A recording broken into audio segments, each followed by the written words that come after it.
நாங்கள்லாம் உண்மையாகவே விவசாய சங்கத்தினுடைய பிரச்சனைகளை அதிகாரிகள்கிட்ட அன்பாக, மரியாதையாக, முறையாக சட்டத்தை மீறுகின்ற அதிகாரிகளை நாங்கள் துணிச்சலாக எதிர்த்தோம். ஒரு பைசாவுக்காக வேண்டி போராடிதான் 70 பேருக்கு மேல துப்பாக்கி சூடுல பலியாயிருக்கோம் நாங்க.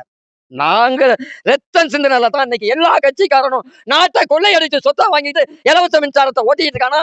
எங்களுடைய உழைப்பு, எங்களுடைய ரத்தம் இந்த சங்கத்தை சீரழிச்சதுல காரணம் அந்த கலைஞர் மு கருணாநிதி உமாநாத் மூலியமா இந்த திட்டத்தை எம்ஜிஆர் மூலியமா நிறைவேற்றி விட்டாங்க.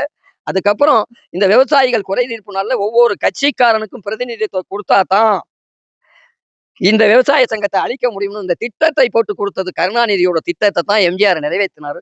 அதனுடைய விளைவு தான் இன்னைக்கு யாவனை பார்த்தாலும் ஒரு பச்சை துண்டை போட்டுக்கிட்டு சங்கம் வச்சுக்கிட்டு இருக்கானா. யார் மேலேயும் பொறாமையோட பேசல. எல்லாரும் போராடிட்டு விலை போயிட்டு இருக்கான். கட்சிக்காரன் மேடைக்கு போறான். கட்சிக்காரன் எங்களை தேடி வந்தோம். ஐயா நாராயணசாமி நாயுடு அவர்களை இந்திரா காந்தி இந்த நாட்டினுடைய பிரதமர், எம்ஜிஆர் இந்த நாட்டினுடைய முதலமைச்சர், கருணாநிதி இந்த நாட்டினுடைய முன்னாள் முதலமைச்சர், அத்தனை பேரும் அவரை தேடிதான் போனாங்க. அவர் யாரையும் தேடி போகல. அப்பேற்பட்ட அமைப்பை பார்த்து விட்டு தான் இவர்களை வீழ்த்தினார்கள். அந்த எங்களுடைய சங்கம் வீழ்ச்சி அடைந்த நேரத்தை சரியாக பயன்படுத்தினார் டாக்டர் ராமதாஸ் அவர்கள். அப்பொழுது மரம் வெட்டி ராமதாஸ் என்று சொன்னார்கள். மரம் வெட்டியது ராமதாஸ் ஐயா, டாக்டர் ராமதாஸ் அல்ல, மருத்துவர் ராமதாஸ் அல்ல.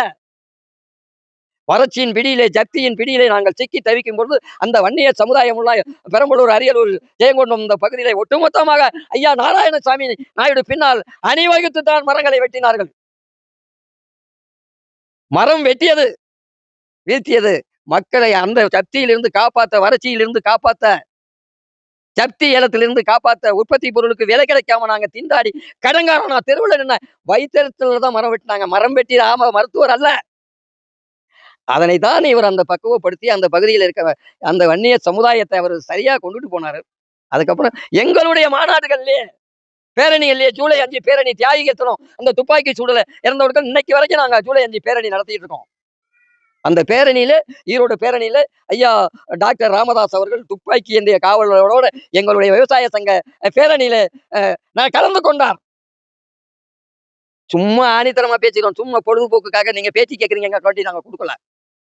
அந்த விவசாயிகள் சங்கத்தை தான் அவர்கள் முறையாக இந்த பிரிச்சு ஆளும் சூழ்ச்சியில நாங்க பலியான நேரத்துல சரியா பயன்படுத்தினால வன்னிய சமுதாயம் அவர்கள் முழுமையா நம்பினது. அடுத்து இவர் வன்னிய சமுதாயத்துக்காக வேண்டி அனைத்து சமுதாயத்துக்கு வேண்டி இயற்கை வளத்தை பாதுகாக்கிறது, நீர்நிலைகளை பாதுகாக்கிறது, எல்லாமே நல்ல விஷயமா இருக்கு. ஜப்தி ஏலத்தை தடுக்கிறது, இந்த விஷயங்கள் எல்லாம் முன்னெடுத்து சென்றார்கள். எங்களை போன்ற நடுநிலையாளர்கள்லாம் நாங்கள் அவர் மேல ஒரு மனிதாபிமானத்தோட வாழ்த்துக்களை கூறிக்கொண்டிருக்கிறோம்.